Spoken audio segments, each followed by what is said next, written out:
महाराष्ट्र के मुख्यमंत्री श्रीमान उद्धव ठाकरे जी, महाराष्ट्र के पूर्व मुख्यमंत्री देवेंद्र फडणवीस जी, श्री चंद्रकांत पाटिल जी, श्री राधाकृष्ण पाटिल जी, सुजय विखे पाटिल जी, कार्यक्रम में उपस्थित अन्य जनप्रतिनिधिगण, सभी मेरे किसान साथी, देवियों और सज्जनों,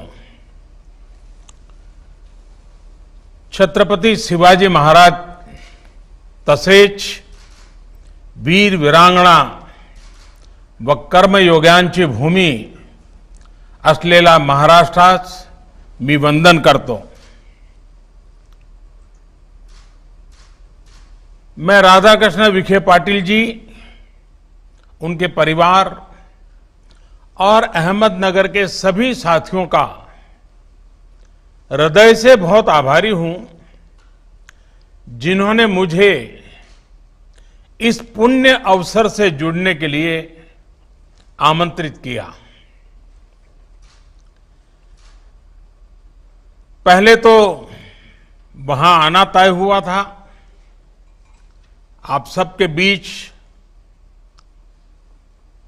इस अवसर में शरीक होना था, लेकिन कोरोना के कारण आज वर्चुअली इस कार्यक्रम को करना पड़ रहा है.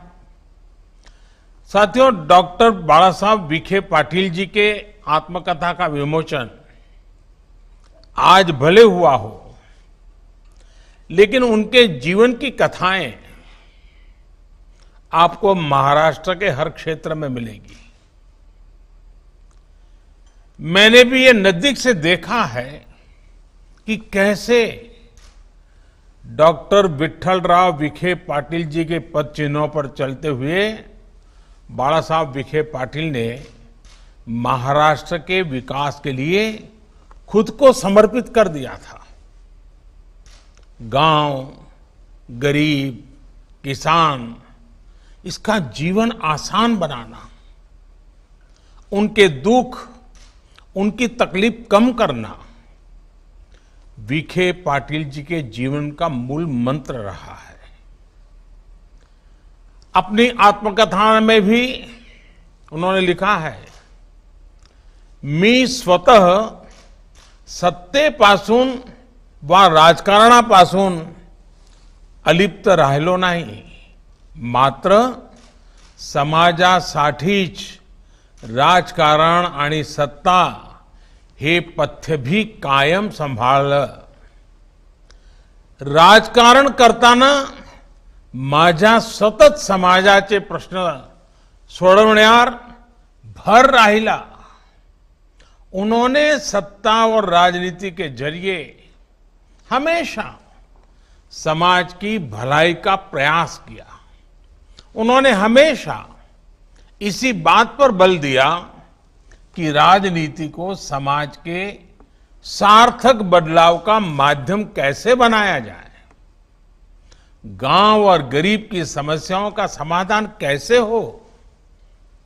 बाला साहब विखे पाटिल जी की यही सोच उन्हें दूसरों से अलग करती थी. यही वजह है कि आज भी उनका हर पार्टी, हर दल में बहुत सम्मान है. और यही बात अभी उद्धव जी ने भी बताई, देवेंद्र जी ने बताई, चंद्रकांत जी ने बताई.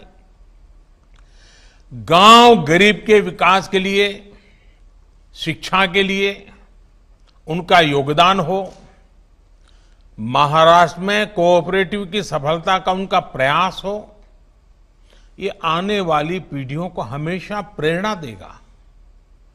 और इसलिए बाला साहब विखे पाटिल जी के जीवन पर ये किताब हमारे लिए भी, समाज जीवन में काम करने की इच्छा रखने वाली युवा पीढ़ी के लिए बहुत महत्वपूर्ण है. साथियों, डॉक्टर बाला साहब विखे पाटिल जी ने गांव, गरीब और किसान के दुख को, उसके दर्द को नजदीक से देखा, समझा, अनुभव किया. इसलिए वो किसानों को एक साथ लाए, उन्हें सहकार से जोड़ा। ये उन्हीं का प्रयास है कि जो इलाका कभी अभाव में जीने को मजबूर था, आज उसकी तस्वीर बदल गई है। सहकारिता के महत्व पर उन्होंने लिखा है कि सहकारी चळवळ ही खरी निधर्मी चळवळ आहे। सेक्युलरिज्म की उनकी व्याख्या है, हे निधर्मी चळवळ आहे। ती कुठल्या जातीची किंवा धर्माची बटीक नाही। आतापर्यंत सगळ्या समाजाला जाती नाही प्रतिनिधित्व दिले आहे। यानी सहकारिता अभियान सच्चे अर्थों में निष्पक्ष होता है। इसका किसी भी जाति और पंथ से कोई सरोकार नहीं होता। इसमें समाज के सभी वर्गों का प्रतिनिधित्व होता है। एक प्रकार से उनके लिए सहकारिता सबके साथ से सबके कल्याण का सही मार्ग थी। सिर्फ महाराष्ट्र ही नहीं, अटल जी की सरकार में मंत्री रहते हुए उन्होंने देश के अनेक क्षेत्रों में सहकारिता को बढ़ावा दिया, उसके लिए प्रयास किया। ऐसे में उनके आत्मचरित्र के लिए देह वेचावा कारणी, देह वेचावा कारणी, ये नाम बहुत ही प्रासंगिक है, बिल्कुल सटीक है। संत तुकाराम जी महाराज जी, इनकी इन पंक्तियों में बाला साहब विखे पाटिल जी के जीवन का सार है। साथियों, जब देश में ग्रामीण शिक्षा की उतनी चर्चा भी नहीं होती थी, तब प्रवरा रूरल एजुकेशन सोसाइटी के माध्यम से उन्होंने गांवों के युवाओं को प्रोत्साहित करने का काम किया। इस सोसाइटी के माध्यम से गांव के युवाओं के शिक्षा और कौशल विकास को लेकर गांव में चेतना जगाने के लिए उन्होंने जो काम किया वो हम भली भांति जानते हैं। ऐसे में आज से प्रवरा रूरल एजुकेशन सोसाइटी के साथ भी बाला साहब का नाम जुड़ना उतना ही उचित है। वो गांव में खेती में शिक्षा का महत्व समझते थे। उन्होंने अपनी आत्मकथा में लिखा है, शेतीच कौशल्य असल्याशिवाय सुशिक्षित माणूस ही सहज शेती करू शकत नाही। खरं तर शेतीला एंटरप्राइज का म्हणता नाहीत। यानी व्यक्ति कितना ही पढ़ा लिखा क्यों न हो, अगर उसमें खेती का कौशल नहीं हो तो वो कभी खेती नहीं कर पाएगा। जब ऐसी बात है तो हमें खेती को एंटरप्राइज क्यों नहीं कहते। साथियों, बाला साहब विखे पाटिल जी के मन में ये प्रश्न ऐसे ही नहीं आया। जमीन पर दशकों तक उन्होंने जो अनुभव किया, उसके आधार पर उन्होंने ये बात कही। बाला साहब विखे पाटिल जी के इस सवाल का उत्तर आज के ऐतिहासिक कृषि सुधारों में भी है।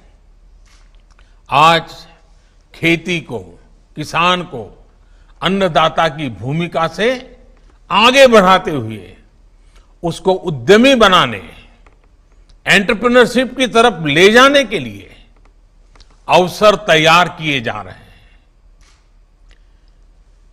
चीनी में जो चमत्कार महाराष्ट्र में हुआ, जो क्रांति, श्वेत क्रांति, दूध की क्रांति गुजरात में हुई, जो बदलाव गेहूं हरियाणा और पंजाब में भी किया, लोकल इकोनॉमी, लोकल एंटरप्राइज के यही मॉडल देश को आगे लेकर जाएंगे। साथियों, आजादी के बाद एक ऐसा भी दौर आया जब देश के पास पेट भरने को भी पर्याप्त अन्न नहीं था। उस परिस्थिति में सरकार की प्राथमिकता थी कि कैसे फसल की प्रोडक्टिविटी बढ़े। इसलिए सारा ध्यान बस उसी पर था कि किसान क्या फसल पैदा करे, अधिक फसल कैसे पैदा करें, कितना पैदा करें। हमारे किसानों ने भी अपना पसीना बहाया, जी तोड़ मेहनत की और देश की जरूरत को उससे भी अधिक फसल पैदा करके पूरा किया। लेकिन प्रोडक्टिविटी की इस चिंता में सरकारों का, नीतियों का ध्यान किसान की प्रॉफिटेबिलिटी पर गया ही नहीं। किसान की आमदनी लोग भूल ही गए। लेकिन पहली बार अभी सोच को बदला गया है। देश ने पहली बार किसान की आय की चिंता की है, उसकी आय बढ़ाने के लिए निरंतर प्रयास किया है। चाहे वो एमएसपी को लागू करने, एमएसपी को बढ़ाने का फैसला हो, यूरिया की नीम कोटिंग हो, बेहतर फसल बीमा हो, सरकार ने किसानों की हर छोटी छोटी दिक्कतों को दूर करने का प्रयास किया है। पीएम किसान सम्मान निधि योजना से किसानों को छोटे छोटे खर्चे के लिए दूसरों के पास जाने की मजबूरी से मुक्ति दिलाई है। इस योजना के तहत 1 लाख करोड़ रुपए सीधे किसानों के बैंक खातों में ट्रांसफर किए जा चुके हैं। कोई बिचौलिया नहीं। इतना ही नहीं, cold chains, mega food parks और एग्रो प्रोसेसिंग इंफ्रास्ट्रक्चर पर भी अभूतपूर्व काम हुआ है। गांव के हाटों से लेकर के बड़ी मंडियों के आधुनिकीकरण से भी किसानों को लाभ होने वाला है। साथियों, बाला साहब विखे पाटिल जी कहते थे, शेती निसर्गाधारित केली जात होती, हे ज्ञान आज सांभाळून ठेवलं पाहिजे, तसेच नव्या आणि जुनाच्या मेळ तळी घातला पाहिजे। यानी पहले के समय खेतीबाड़ी प्राकृतिक स्थितियों को ध्यान में रखते हुए की जाती थी। पहले के उस ज्ञान को हमें संरक्षित रखना चाहिए। कृषि में नए और पुराने तौर तरीकों का मेल करना बहुत जरूरी है। नए और पुराने तौर तरीकों के मेल का बहुत सटीक उदाहरण है गन्ने की फसल, शुगर केन। अहमदनगर, पुणे और आसपास के क्षेत्र में तो ये और महत्वपूर्ण है। अब गन्ने से चीनी के साथ साथ इथेनॉल निकालने के लिए भी उद्योग लगाए जा रहे हैं। महाराष्ट्र में भी 100 के करीब ऐसे उद्योग चल रहे हैं और दर्जनों नए उद्योगों को जरूरी मदद की स्वीकृति भी मिल चुकी है। जैसे जैसे पेट्रोल में इथेनॉल की ब्लेंडिंग की क्षमता बढ़ेगी, वैसे वैसे तेल का जो पैसा बाहर जा रहा है वो किसानों की जेब में आया करेगा। साथियों, डॉक्टर बाला साहब विखे पाटिल जी महाराष्ट्र के गांवों की एक और समस्या के समाधान को लेकर हमेशा प्रयासरत रहे और जिसका भी विस्तार से वर्णन देवेंद्र जी ने अपने भाषण में किया। ये समस्या है पीने और सिंचाई के पानी की दिक्कत। महाराष्ट्र में पानी परिषदों के माध्यम से उन्होंने इस दिशा में एक जन आंदोलन खड़ा करने की कोशिश की थी। आज हम संतोष के साथ कह सकते हैं कि साल 2014 के बाद ऐसे प्रयासों को अभूतपूर्व बल दिया गया है और देवेंद्र जी की सरकार की तो पहचान ही इस पानी के काम के कारण गांव-गांव, घर-घर तक पहुंची हुई है। प्रधानमंत्री कृषि सिंचाई योजना के तहत महाराष्ट्र में बरसों से लटकी 26 परियोजनाओं को पूरा करने के लिए तेजी से काम किया गया। इनमें से 9 योजनाएं अब तक पूरी हो चुकी है। इनके पूरा होने से करीब करीब 5 लाख हेक्टेयर जमीन को सिंचाई की सुविधा मिली है।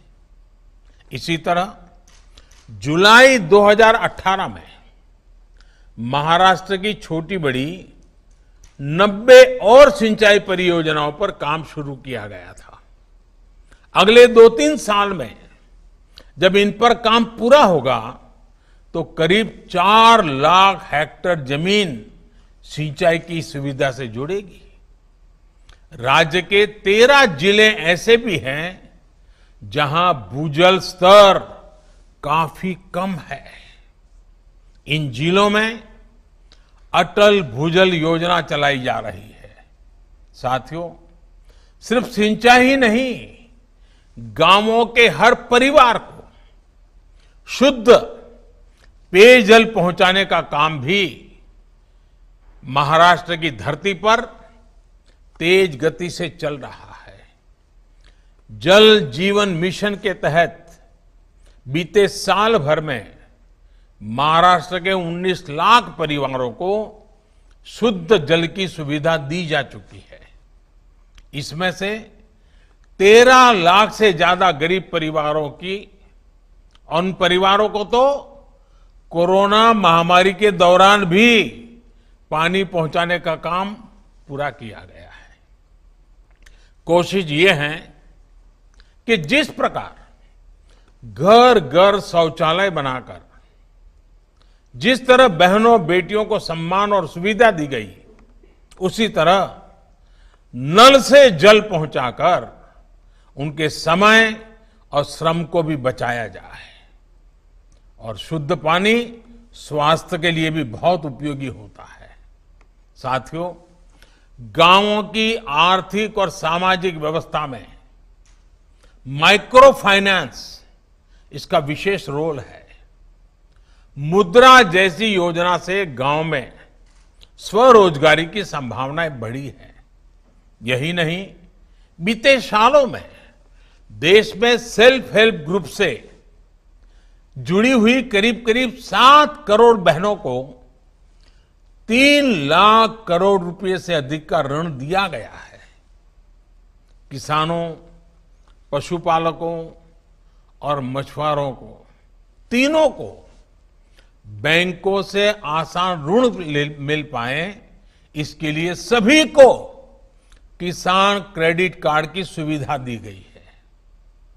लगभग 2.5 करोड़ छोटे किसान परिवार जो पहले किसान क्रेडिट कार्ड से वंचित थे, उनको अब अभियान चला करके ये सुविधा दी जा रही है। साथियों, गांव में रहने वालों में, गरीबों में जब विश्वास जगेगा, जब उनका आत्मविश्वास मजबूत होगा, तो आत्मनिर्भरता का संकल्प भी मजबूत होगा। गांवों में आत्मनिर्भरता का यही विश्वास बाला साहब विखे पाटिल जी भी जगाना चाहते थे, जीवन भर जगाते रहे थे। मुझे विश्वास है कि जो भी उनकी इस आत्मकथा को पढ़ेगा, उसके भीतर नई चेतना का संचार होगा। मैं फिर एक बार बाला साहब विखे पाटिल को आदरपूर्वक नमन करते हुए आप सबको भी बहुत बहुत शुभकामनाएं देता हूं। लेकिन मेरी बात समाप्त करने से पहले मैं एक बात जरूर आग्रह से कहना चाहूंगा। और महाराष्ट्र के लोगों से तो विशेष रूप से कहना चाहूंगा, कोरोना का खतरा अभी भी बना हुआ है। महाराष्ट्र में ये चिंता और जरा ज्यादा है और इसलिए मेरी महाराष्ट्र के सभी नागरिक भाइयों बहनों से करबद्ध प्रार्थना है कि चेहरे पर मास्क, बार बार हाथ धोना, साफ सफाई रखना, 2 गज की दूरी, इन नियमों में बिल्कुल लापरवाही नहीं करनी है। हमें हमेशा याद रखना है, जब तक दवाई नहीं तब तक ढिलाई नहीं। हमें ये लड़ाई जरूर जीतेंगे, जीतनी है, जीतेंगे। फिर एक बार बाला साहब के पूरे परिवार को बहुत आदर के साथ, क्योंकि 4 पीढ़ी समाज सेवा में लगी रहे, ये छोटी बात नहीं है जी। और खुशी की बात यह है कि हर पीढ़ी ज्यादा कर रही है, अच्छा कर रही है। वरना हम जानते हैं कुछ पीढ़ियां ऐसी हैं, एक पीढ़ी के बाद दूसरी पीढ़ी थोड़ी कम ताकतवर नजर आती है, तीसरी पीढ़ी और कम नजर आती है और धीरे धीरे डिटोरेशन दिखता है। जबकि बाला साहब के संस्कार ऐसे रहे हैं कि उनकी सब पीढ़ी उत्तरोत्तर अधिक शक्ति, अधिक अच्छे संस्कारों के साथ जन सेवा में लगे रहते हैं। ऐसे परिवार को भी आज प्रणाम करने का अवसर है। आप सबका बहुत बहुत आभार, धन्यवाद।